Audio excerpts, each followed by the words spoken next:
Sebab kaedah droi, azan tidak pernah berhenti dalam setiap detik. Jadi azan yang dikumandang, yang diperintahkan untuk diazankan ke tanda alamat semayang, nyan hana detik pih yang berhenti. Nyo nanang yang tengah azan. Mah ada depan lagi teh. Kadang bawanya kamu gerik. Yang katente maghrib ile masih Jawa, maghrib di Malaya. 6 minit kemudian kai telepon namanya.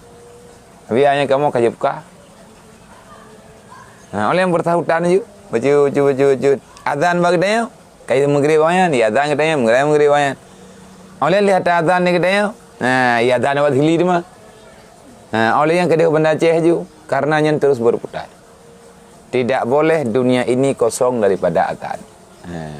Ketika kosong daripada azan yang kamu masalah. Mia kadit azan kaya azan ni gelenteun re, ada hojak dengan masjid. Karuduk raya-raya adat. Jadi